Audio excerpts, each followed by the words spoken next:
ہمیں یقین تھا کہ پولیس ضرور آئے گی۔ آج تو پولیس کا یہ حال ہے کہ واردات کے فوراً بعد تھانے جاؤ تو بھی پولیس موقع واردات پر فوراً پہنچنے سے شرماتی ہے۔ انگریزوں کی بادشاہی میں تھانے دار ایسی کوتاہی کے مرتکب نہیں ہو سکتے تھے۔ ہمیں یہ بھی یقین تھا کہ تھانے دار یہ کہہ کر اس آدمی کو نہیں ٹالے گا کہ 3-4 ماہ پرانی اور ٹوٹی پھوٹی ہڈیوں سے میں کیا سراغ لگا سکتا ہوں، جاؤ موج کرو۔ ہمارا یقین صحیح نکلا۔ 2.5-3 گھنٹوں کے بعد ایک سکھ تھانے دار گھوڑے پر سوار اس آدمی کے ساتھ آ گیا۔ اس کے ساتھ 2 کانسٹیبل اور ایک ہیڈ کانسٹیبل تھا۔ ہیڈ کانسٹیبل کو ہم اچھی طرح جانتے تھے، ہمارے گاؤں سے نصف میل دور چھوٹے سے ایک گاؤں کا رہنے والا تھا۔ ہمیں وہاں دیکھ کر وہ حیران نہ ہوا، اسے معلوم تھا کہ ہم شکاری ہیں اور جنات کی طرح ہر جگہ پہنچ جاتے ہیں۔ پولیس کے ساتھ 2 آدمی بغیر وردی کے تھے۔ یہ ہمیں بعد میں پتہ چلا کہ انہیں ہڈیوں کی برآمدگی کا گواہ بنایا گیا تھا۔ تھانے دار گف میں چلا گیا۔ ہمیں معلوم نہیں کہ وہاں اس نے کیا کیا اور ان سب کے درمیان کیا باتیں ہوئیں۔ وہ بہت دیر بعد بڑ کے درخت کے نیچے آئے۔ تھانے دار نے اس آدمی سے کہا، دیکھ میرے بھائی، میں پرچہ کر دیتا ہوں، مجھے خراب نہ کرنا۔ دل میں کوئی شک ہے یا اس بہانے کسی اور کو پھانسنا چاہتے ہو تو ابھی بتا دو، میں یہیں سے چھٹی کر جاتا ہوں۔ پرچہ تمہارے نام سے ہوگا، بعد میں کوئی گڑبڑ نکلی تو میں تمہیں ہتھکڑی لگا لوں گا۔ اس نے تھانے دار کا شک رفع کر کے رپورٹ کی ذمہ داری قبول کر لی۔ ہم گواہ بننے سے ڈرتے تھے۔ اس مسئلے کو تھانے دار اور ہیڈ کانسٹیبل نے خود ہی حل کر دیا۔ دونوں نے کہا کہ یہ سب بچے ہیں اور دیہاتی ہیں، عدالت میں جا کر گھبرا جائیں گے۔ تھانے دار اپنے مطلب کے 2 آدمی ساتھ لایا تھا۔ اس نے ہمیں کہا کہ ہم سب چلے جائیں۔ ہم نے خدا کا شکر ادا کیا اور وہاں سے رخصت ہو آئے۔ شکار دھرا رہ گیا۔ کتوں کی عادت پوری نہیں ہوئی تھی، اس لیے وہ پریشان اور اداس سے نظر آتے تھے۔ انہیں باہر لانے کا مطلب شکار ہوتا تھا۔ وہ نہ ہوا تو کتے بے چین اور پریشان ہونے لگے۔ ہم اپنے گاؤں میں بڑی ہی سنسنی خیز خبر لے کر داخل ہوئے۔ جس نے بھی سنی اس نے اپنی رائے دی۔ 8-10 روز بعد یہ کہانی پرانی ہو گئی۔ سہاوا ہمارے گاؤں سے بہت دور تھا اور کھوپڑیاں وغیرہ پہچاننے والے آدمی کا گاؤں اس سے بھی دور تھا، اس لیے ہمیں کچھ پتہ نہ چل سکا کہ پولیس نے کیا کیا ہے اور یہ معاملہ دب گیا تھا یا آگے چلا ہے۔ البتہ یہ یقین نہ مجھے تھا نہ ہمارے گاؤں کے کسی اور آدمی کو کہ اگر یہ دونوں مقتول ہی تھے تو قاتل پکڑے جائیں گے۔ 1.5-2 مہینے بعد کا واقعہ ہے کہ وہ ہیڈ کانسٹیبل یعنی رب نواز جو تھانے دار کے ساتھ ہڈیاں دیکھنے گیا تھا، کچھ دنوں کی چھٹی پر گاؤں آیا۔ آپ کو بتا چکا ہوں کہ اس کا گاؤں ہمارے گاؤں سے نصف میل دور تھا۔ وہ ایک روز ہمارے گاؤں آیا، ہم سب اس کے گرد جمع ہو گئے۔ ہمارے پوچھے بغیر ہی اس نے کہا، اوئے لڑکو، وہ دونوں جن کی ہڈیاں تم نے دیکھی تھی نا، ان کا قاتل پکڑا گیا ہے۔ اس نے اقبال جرم کر لیا ہے اور اس کا چالان عدالت میں پیش کر دیا گیا ہے۔ ہم تو کم عمر تھے، تجربہ کار بزرگ بھی حیران رہ گئے۔ ایک بزرگ نے کہا، میں پولیس والوں کو جانتا ہوں، کسی بے گناہ کو پکڑ کر اور اسے مار پیٹ کر اقبالی کروا لیا ہوگا، تھانے دار نے بھی انعام لے لیا ہوگا اور تم نے بھی۔ ہیڈ کانسٹیبل رب نواز نے جو کہانی سنائی وہ میں آپ کو سنا دیتا ہوں۔ ہڈیاں اور کھوپڑیاں لاہور بھیج دی گئیں۔ بہت دنوں کے بعد ان کے متعلق جو رپورٹ آئی وہ پوری کی پوری رپورٹ ہیڈ کانسٹیبل کو معلوم نہیں تھی۔ اس نے جو موٹی موٹی باتیں بتائیں وہ یہ تھیں کہ دونوں کھوپڑیوں کے اوپر ایک ایک کٹ تھا۔ یہ دونوں کٹ ٹوکے یا کلہاڑی کے تھے۔ ایک کھوپڑی عورت کی تھی اور ایک مرد کی۔ عورت کی کھوپڑی کی آنکھوں کے درمیان اور ناک والے سوراخ کے اوپر بھی ایک کٹ تھا جو کلہاڑی یا ٹوکے کا لگایا گیا تھا۔ تھانے میں ان دونوں کی گمشدگی کی رپورٹ نہیں لکھوائی گئی تھی۔ وہ لوگ دیہاتی تھے اور وہ زمانہ پسماندگی کا تھا۔ اس کے علاوہ جوان لڑکی کا معاملہ تھا۔ وہ منگیتر کے ساتھ گھر سے گئی تھی۔ قتل کا کسی کو شبہ نہیں تھا، اس لیے رپورٹ نہ لکھوائی گئی کہ اپنی ہی بے عزتی ہوگی۔ جس نے نہیں سنا وہ بھی سن لے گا۔ منگیتر کا چچا زاد بھائی جو پولیس کو ہڈیوں والی گف میں لایا تھا، اسی روز گاؤں میں جا کر دونوں کے لواحقین کو تھانے بلا لایا تھا۔ کھوپڑیاں ابھی لاہور بھیجنے کے لیے بند نہیں کی گئی تھیں۔ دونوں کے لواحقین کو وہ اشیاء دکھائی گئیں جو گف سے برآمد ہوئی تھیں۔ لڑکی والوں نے لڑکی کی اشیاء پہچان لی۔ سب سے زیادہ پہچان والی چیز اس کی شلوار قمیض کے ٹکڑے تھے۔ ایسے کپڑے روپے پیسے والے گھرانوں کی لڑکیاں پہنا کرتی تھی۔ یہ گھرانہ اچھی زمینداری اور اونچی ذات کا گھرانہ تھا۔ لڑکی کی پراندی، جھمکے، جوتی اور انگوٹھی نے بھی پہچان میں آسانی پیدا کی۔ مرد کے لواحقین نے بھی کہہ دیا کہ یہ انہی کا بیٹا تھا۔ سونے کے خول والا دانت، کلہاڑی، کان کی مندری اور سونے کی انگوٹھی نے پہچان میں مدد دی، لیکن تصدیق چاندی کی ایک موٹی انگوٹھی نے کی جو ہمیں گف میں نظر نہیں آئی تھی۔ یہ پولیس نے باریکی سے گفت کی تلاشی لی تو کہیں پڑی ملی تھی۔ یہ اوپر سے ہموار تھی اور اس پر یہ الفاظ کنندہ تھے، یا علی مشکل کشا۔ اس کے لواحقین نے یہ انگوٹھی فوراً پہچان لی۔ کلہاڑی کے دستے پر تیر کا چھوٹا سا نشان کھدا ہوا تھا جو مرنے والے کے بھائی نے پہچانا۔ یہ اس نے چاقو کی نوک سے بنایا تھا۔ سونے کی دونوں انگوٹھیوں سے یقین اور پختہ ہو گیا کہ یہ منگیتر تھے۔ اس زمانے میں دیہات میں انگوٹھیاں آج کی طرح دلکش ڈیزائنوں والی نہیں ہوتی تھیں۔ مردانہ اور زنانہ انگوٹھیوں کا ایک ہی ڈیزائن ہوتا اور ان کے اوپر لال نگ ہوتا تھا۔ پولیس کو گفت سے ایک اور چیز ملی تھی۔ یہ ایک تعویذ تھا جو چمڑے میں مڑا ہوا تھا۔ یہ گھڑی کے سٹریپ کی طرح تھا، یعنی یہ بازو کے ساتھ بندھا ہوا تھا۔ تعویذ پیر لکھا کرتے تھے جیسا کہ آج کل بھی لکھتے ہیں۔ تھانے دار سکھ تھا لیکن اسے معلوم تھا کہ ہر دیہاتی کسی نہ کسی پیر کا مرید ہوتا ہے۔ اس نے یہ تعویذ یہ پوچھ کر اپنے پاس رکھ لیا کہ مرنے والا کس کا مرید تھا۔ یہ پورا خاندان ایک ہی پیر کا مرید تھا۔ ہیڈ کانسٹیبل رب نواز نے بتایا کہ جب مرد کے لواحقین نے اس کی اشیاء پہچان کر یقین دلا دیا کہ یہ ان کا بیٹا تھا تو انہوں نے ہنگامہ برپا کر دیا۔ تھانے دار سے کہنے لگے کہ اسے لڑکی والوں نے قتل کیا ہے۔ تھانے میں لڑکی کے دو نوجوان بھائی اور باپ موجود تھے۔ ان کی غیرت جوش میں آ گئی، انہوں نے تھانے میں ہی لاٹیاں سیدھی کر لیں۔ وہ کہتے تھے کہ اس بے غیرت خاندان کا لڑکا ان کی بیٹی کو ورغلا کر لے گیا تھا۔ اس نے یہ بھی خیال نہ کیا کہ ان کی منگنی ہو چکی ہے۔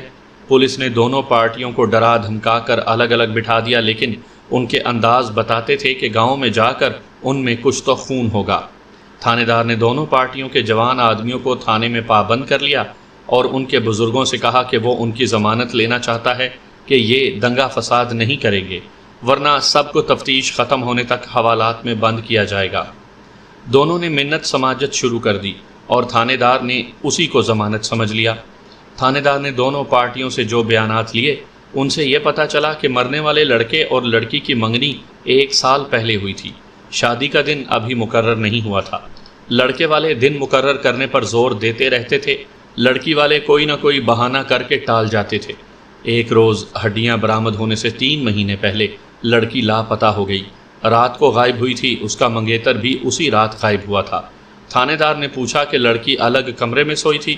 وہ رات کو اٹھی اور باہر نکل گئی تو گھر کے کسی فرد کو پتہ نہ چلا۔ اس رات سارا گاؤں جاگ رہا تھا۔ تھانے دار کو جواب ملا، گاؤں کے صرف بچے یا کوئی مریض سویا ہوگا، باقی سب لوگ تماشا دیکھ رہے تھے۔ آج کل اس تماشے کا رواج ختم ہو گیا ہے۔ کسی کی شادی ہوتی تھی تو سوانگیے بلائے جاتے تھے، ان میں مسخرے بھی ہوتے تھے اور نہایت سریلی اور بلند آواز والے گویے بھی۔ آدھی رات تک مسخرے اپنا رنگ جماتے اور اس کے بعد گویے ہیر رانجھے، پورن بھگت، سوہنی مہیوال وغیرہ میں سے کوئی ایک ڈرامہ منظوم پیش کرتے۔ ان کا کوئی سٹیج نہیں ہوتا تھا۔ گاؤں کے اندر میدان میں وہ محفل جماتے اور لوگ ارد گرد جمع ہو جاتے تھے۔ منڈیروں پر، درختوں کے ٹہنوں پر اور جدھر نظر جاتی تھی تماشائی دکھائی دیتے تھے۔ سوانگیے اس قدر خوش الحان ہوتے تھے کہ رات گزر جاتی تماشائی آنکھ نہیں جھپکتے تھے۔ ان کی لمبی اور پرسوز لے میں گائے ہوئے بیت تماشائیوں کو مسحور کیے رکھتے تھے۔ تماشائی ایک دوسرے سے بڑھ چڑھ کر بیلیں یعنی پیسے دیتے تھے۔ گاؤں گاؤں میں خبر پہنچ جاتی تھی کہ فلاں گاؤں میں فلاں رات سوانگیوں کا تماشا ہے۔ جہاں تک خبر پہنچتی تھی وہاں سے تماشائی پہنچ جاتے تھے۔ جس رات لڑکی اور اس کا منگیتر غائب ہوئے اس رات ان کے گاؤں میں سوانگیوں کا تماشا تھا اور دوسرے گاؤں سے بھی تماشائی آئے ہوئے تھے۔ اس گاؤں کے گھر خالی ہو گئے تھے۔ تماشا گاؤں سے باہر میدان میں تھا۔ لڑکی اور لڑکے نے اس سے فائدہ اٹھایا اور نکل گئے۔ حیرت اس پر تھی کہ ان کی منگنی ہو چکی تھی، پھر وہ بھاگے کیوں؟ تھانے دار نے یہ معلوم کرنے کی بہت کوشش کی کہ ہو سکتا ہے منگنی توڑ دی گئی ہو، مگر دونوں فریق کہتے تھے کہ منگنی نہیں توڑی گئی تھی، شادی میں لڑکی والوں کی طرف سے دیر ہو رہی تھی۔ تو کیا ان دونوں میں اتنی زیادہ محبت تھی جس نے انہیں اس حد تک بےتاب کر دیا کہ وہ شادی کا انتظار نہ کر سکے اور بھاگ گئے؟ اس سوال کا کوئی تسلی بخش جواب دونوں فریقوں سے نہ مل سکا۔ جواب حاصل کرنا ضروری تھا۔ قتل کا باعث صاف ظاہر تھا۔ مقتولہ گھر سے بھاگی جا رہی تھی اور مقتول اسے لے جا رہا تھا، لہٰذا قاتل لڑکی کے خاندان کے آدمی تھے۔ اگر ہڈیوں کے ساتھ سونے کی اشیاء اور مقتول کے کرتے کی جیب میں پیسے نہ ہوتے تو کہا جا سکتا تھا کہ راہزنوں نے انہیں لوٹ کر قتل کر دیا۔ اگر یہ راہزن یا ڈاکو ہوتے تو ایک جوان لڑکی کو جس کے متعلق بتایا گیا تھا کہ خوبصورت بھی تھی، قتل نہ کرتے، زندہ ساتھ لے جاتے اور صرف لڑکے کو قتل کر جاتے۔ یہ بھی قابل یقین نہیں تھا کہ انہیں بھیڑیوں نے مار کھا لیا ہو۔ اگر ایسا ہوتا تو بھیڑیے لاشوں کو گف میں نہ لے جاتے، لاشیں کسی انسان نے گف میں رکھیں اور وہاں انہیں بھیڑیے اور اود بلا وغیرہ کھاتے رہے، اسی لیے ان کی ہڈیاں بکھری ہوئی تھیں۔ قابل یقین یہی تھا کہ انہیں لڑکی کے خاندان کے 2-3 آدمیوں نے راستے میں کہیں قتل کیا اور لاشیں راستے سے دور ایسے ویرانے میں ایک گف میں رکھائے جہاں انہیں کوئی نہیں دیکھ سکتا تھا۔ یہ محض اتفاق تھا کہ ہم وہاں شکار کو جاتے رک گئے اور مقتول کا چچا زاد بھائی بارش اور یالہ باری سے پناہ لینے اور ہمیں دیکھ کر وہاں آ گیا، ورنہ قاتل اپنا جرم چھپانے میں کامیاب تھے۔ ہیڈ کانسٹیبل رب نواز نے بتایا کہ یہ تو گاؤں کے مخبروں سے خفیہ طور پر معلوم کرنا تھا کہ لڑکی اور اس کے منگیتر میں کیا اتنی زیادہ محبت تھی، اور یہ بھی کہ چال چلن کے لحاظ سے لڑکی اور اس کا منگیتر کیسے تھے۔ گاؤں میں ایک مخبر چوکی دار تھا جس کے متعلق گاؤں والے بھی جانتے تھے کہ سرکاری آدمی ہے، اسی لیے مخبری ضرور کرتا ہے۔ گاؤں والوں کو یہ معلوم نہیں تھا کہ ان کے گاؤں میں 2-3 ایسے آدمی ہیں جن پر وہ بہت اعتماد کرتے اور انہیں بھلا مانس سمجھتے ہیں۔ وہ پولیس کے مخبر ہیں اور گاؤں کی کوئی بات ان سے چھپی ہوئی نہیں۔ سب سے پہلا شک لڑکی کے بھائیوں پر تھا۔ تھانے دار نے انہیں گھر جانے کی مہلت نہ دی، ایک بھائی کو الگ لے گیا۔ ہیڈ کانسٹیبل رب نواز اس کے ساتھ تھا۔ اس کے کہنے کے مطابق تھانے دار نے اس بھائی پر کوئی زیادتی نہ کی، البتہ اس پر جس طرح سوالات کیے اور اس کے جوابوں میں سے جس طرح سوالات نکالتا رہا، یہ اس نوجوان دیہاتی کے لیے بڑا ہی تکلیف دہ طریقہ تھا۔ یہ طریقہ ایسا ہوتا ہے کہ مشتبہ فرد بھول جاتا ہے کہ یہ سوال اس سے کئی بار پوچھا جا چکا ہے اور وہ ہر بار مختلف جواب دے چکا ہے۔ بڑے بڑے استادوں کی زبان اور دماغ کا رشتہ ٹوٹ جاتا ہے اور زبان بے قابو ہو کر اس کے خلاف شک کو یقین میں بدل دیتی ہے۔ یہی حال اس بھائی کا ہو رہا تھا، لیکن وہ ایک اپنی بے گناہی کا ایسا ثبوت پیش کر رہا تھا جو قابل یقین لگتا تھا۔ وہ بار بار کہہ رہا تھا کہ اس رات گاؤں میں سوانگیوں کا تماشا تھا اور وہ اپنے بھائی کے ساتھ سب سے آگے چارپائی پر بیٹھا رہا تھا۔ اسی چارپائی پر نمبردار اور سفید پوش بھی بیٹھے تھے۔ سفید پوش بھی ایک سرکاری اعزاز ہوا کرتا تھا۔ اس نے بتایا کہ ان سرکاری اہلکاروں کے علاوہ سوانگیے بھی اور سارا گاؤں بھی گواہ ہے کہ دونوں بھائی ساری رات اسی چارپائی پر بیٹھے تماشا دیکھتے رہے تھے۔ یہ چونکہ سب سے اونچی ذات کے افراد تھے، اس لیے انہیں چارپائی پر آگے بٹھایا گیا تھا۔ اس بھائی کو باہر بھیج کر دوسرے بھائی کو بلا لیا گیا۔ ہیڈ کانسٹیبل نے بتایا کہ رات آدھی گزر گئی تھی۔ سکھ تھانے دار بری طرح تھک گیا تھا، لیکن وہ تفتیش کو ٹال نہیں رہا تھا۔ اس نے دوسرے بھائی پر سوالوں کی صورت میں حملہ کر دیا۔ تھانے دار اور ہیڈ کانسٹیبل یہ دیکھ رہے تھے کہ اس بھائی کا بیان اپنے بھائی کے بیان سے کتنا مختلف ہے اور کہاں کہاں دونوں میں اختلاف ہے، مگر اہم باتوں میں کوئی اختلاف نظر نہیں آ رہا تھا۔ اس بھائی نے یہاں تک کہا کہ ہم دونوں بھائیوں کو اور ہمارے خاندان کے ان تمام آدمیوں کو جو تھانے میں موجود ہیں یہیں بٹھائے رکھیں اور گاؤں میں جا کر ہر کسی سے پوچھیں کہ اس رات ہم دونوں بھائی کہاں تھے۔ اگر گاؤں کا ایک بھی آدمی، نمبردار، چوکیدار اور سفید پوش، یا ان میں سے کوئی بھی یہ کہہ دے کہ ہم دونوں بھائیوں میں سے کوئی ایک بھی صرف 1-2 منٹ کے لیے تماشے سے اٹھ گیا تھا تو ہم دونوں پر قتل کا الزام لگا کر قید کر لیں۔ اور میں آپ کو یہ بھی بتا دوں کہ میرا خدا گواہ ہے کہ اپنی بہن کی ہڈیاں دیکھ کر مجھے خوشی ہوئی ہے۔ اس نے کہا، اگر میں اسے کہیں زندہ دیکھ لیتا تو اسے اس طرح قتل کرتا کہ اس کی ہڈیاں بھی آپ کو نہ ملتیں، کتوں کو کھلا دیتا۔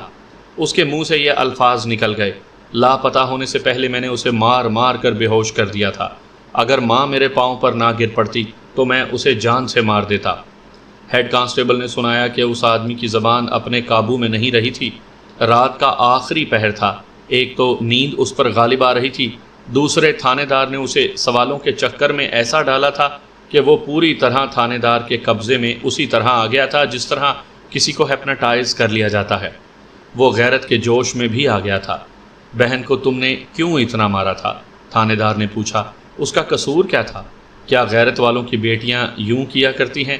اس نے جواب دیا، ہم نے اس کی منگنی کر دی تھی۔ گھر سے بھاگنے سے کچھ دن پہلے مجھے اس کے منگیتر نے بتایا کہ میری بہن نے اسے ایک عورت کی زبانی یہ کہلا بھیجا ہے کہ میرے ساتھ شادی کرو گے تو پچھتاؤ گے، منگنی خود ہی توڑ لو، میں تمہارے ساتھ کبھی نہیں بسوں گی۔ پھر وہ اپنے منگیتر کے ساتھ کیوں گھر سے بھاگی؟ تھانے دار نے اس سے پوچھا۔ اس کا جواب میرے دماغ میں نہیں آتا۔ اس نے جواب دیا، تم نے منگیتر کی بات پر فوراً یقین کر لیا تھا یا اس عورت سے پوچھا تھا جس کی زبانی تمہاری بہن نے منگیتر کو پیغام بھیجا تھا؟ پہلے تو مجھے منگیتر پر ہی غصہ آ گیا تھا کہ وہ جھوٹ بول رہا ہے، اس نے جواب دیا۔ اس نے کہا کہ میراسن پیغام لائی تھی، اس سے پوچھ لو۔ میں اسی وقت میراسن کے گھر چلا گیا، اس سے پوچھا تو اس نے بتا دیا، اور یہ بھی بتایا کہ یہ پیغام پہنچانے کے اس نے میری بہن سے 8 آنے لیے تھے۔ میں نے گھر جا کر بہن کو الگ بلایا اور پوچھا، اس نے بھی جھوٹ نہیں بولا، صاف کہنے لگی کہ ہاں میں نے منگیتر کو یہ کہلا بھیجا ہے کہ میرے ساتھ شادی کرو گے تو پچھتاؤ گے۔ میں نے بہن کے منہ پر بڑی زور سے تماچا مارا۔ اس نے بڑے اطمینان سے کہا کہ کلہاڑی لو اور میرے جسم کے ٹکڑے کر دو، اس آدمی کے ساتھ شادی نہیں کروں گی۔ میں نے اسے کہا کہ تمہیں باپ اور بھائیوں کی عزت کا بھی پاس نہیں؟ اس نے کہا کہ تمہاری عزت کا پاس نہ ہوتا تو میں اسی کے ساتھ شادی کر لیتی۔ تمہاری عزت اسی میں ہے کہ منگنی توڑ دو۔ اگر تم نے مجھے اسی کے ساتھ ڈولی میں بٹھا دیا تو میں نہ باپ کی عزت رہنے دوں گی نہ بھائیوں کی۔ پھر میں نے اسے پیٹنا شروع کر دیا۔ وہ نہ چیخی نہ روئی۔ تم غیرت مند بھائی ہو، تھانے دار نے اسے اور زیادہ ہوا دینے کے لیے کہا، اسی لیے میں تمہاری بہن کے متعلق کوئی ایسی ویسی بات نہیں پوچھوں گا۔ تمہاری جگہ میں ہوتا تو میں اپنی بہن کو اسی وقت قتل کر دیتا۔ تم نے یہ معلوم کرنے کی کوشش تو کی ہوگی کہ اسے اس منگیتر سے کیوں نفرت تھی؟ اس کی پسند کچھ اور ہوگی، ہم لڑکیوں کی پسند کی شادیاں کرنے والوں میں سے نہیں، اس نے جواب دیا۔ میرے باپ نے کہہ دیا تھا کہ یہ اس جگہ شادی نہیں کرنا چاہتی تو زہر کھا کر مر جائے، اس کی شادی اسی جگہ ہوگی۔ باپ نے یہ بھی کہہ دیا تھا کہ اب لڑکے والے دن مقرر کرنے کے لیے کہیں تو کوئی دن مقرر کر دینا۔ میں نے بہن کے منگیتر کو تسلی دی اور اسے کہا کہ اب شادی کا دن مقرر کر دیا جائے گا، لیکن وہ ناراض معلوم ہوتا تھا۔ اس نے کہا کہ میں سوچ کر بتاؤں گا۔ 5-6 روز بعد بہن بھی غائب ہو گئی اور منگیتر بھی۔ اس سے اور کوئی بات معلوم نہ ہو سکی۔ منگیتر کے بھی 2 بھائی تھانے میں موجود تھے، ان کا باپ اور ان کی ماں بھی وہیں تھی۔ ان میں سے بعض سے ہیڈ کانسٹیبل رب نواز نے پوچھ گچھ کی۔ ان سے یہ معلوم کرنا تھا کہ ان کے بیٹے نے گھر سے لاپتہ ہو جانے سے چند روز پہلے ایسا اظہار کیا تھا کہ وہ اس لڑکی کے ساتھ شادی نہیں کرے گا۔ ان سب نے یہی ایک جواب دیا کہ اس نے ایسی کبھی کوئی بات نہیں کی تھی۔ لڑکی کے چال چلن کے متعلق ان سے پوچھا تو انہوں نے اس پر کوئی ٹھوس الزام عائد نہ کیا، لیکن اسے اچھا بھی نہ کہا۔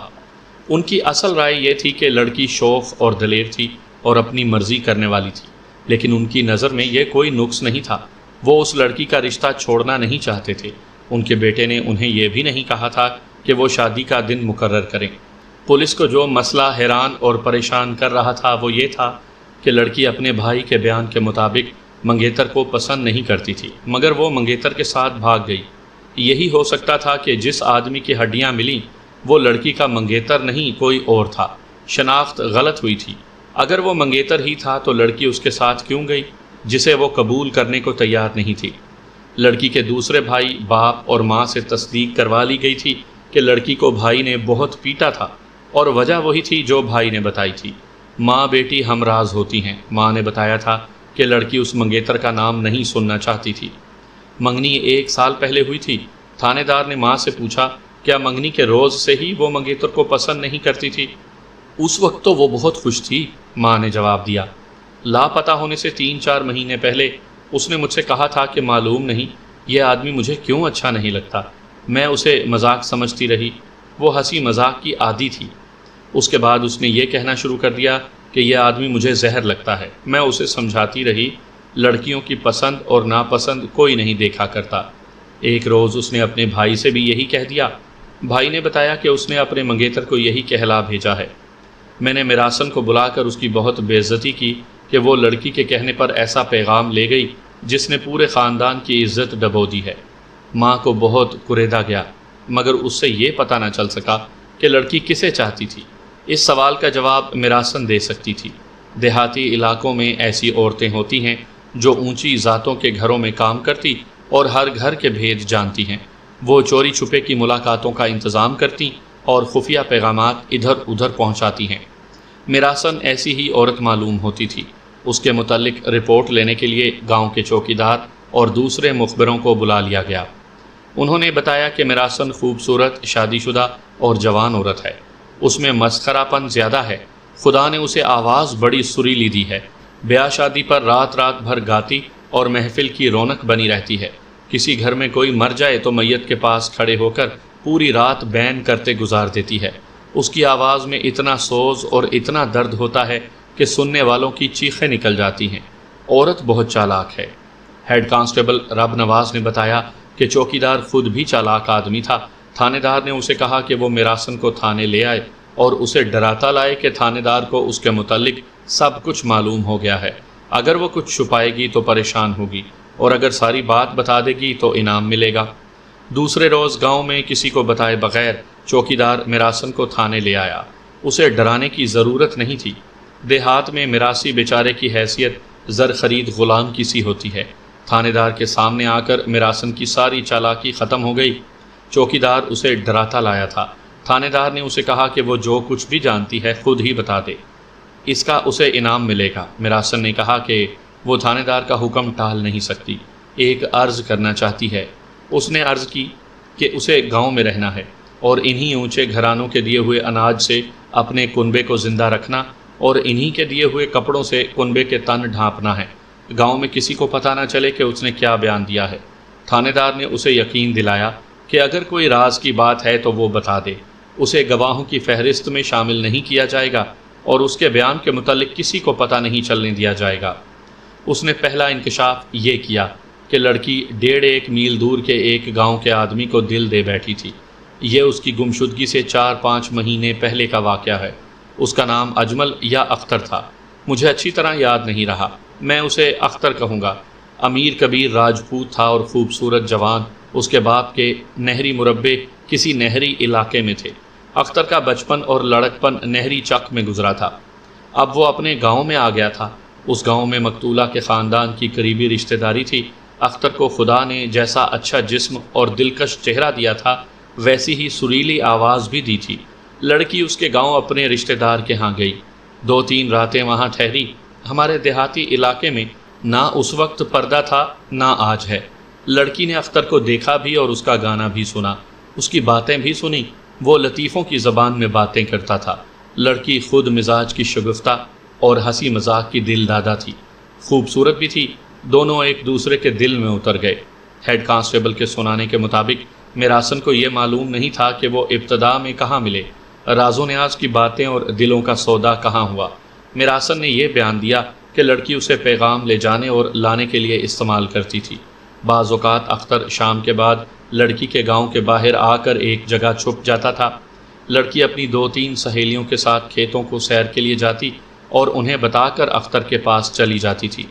ہمارا علاقہ، خصوصاً یہ علاقہ جس کی میں کہانی سنا رہا ہوں، کھڈ نالوں، مٹی کے ٹیلوں، گھاٹیوں اور پتھریلی ٹیکریوں کا علاقہ ہے۔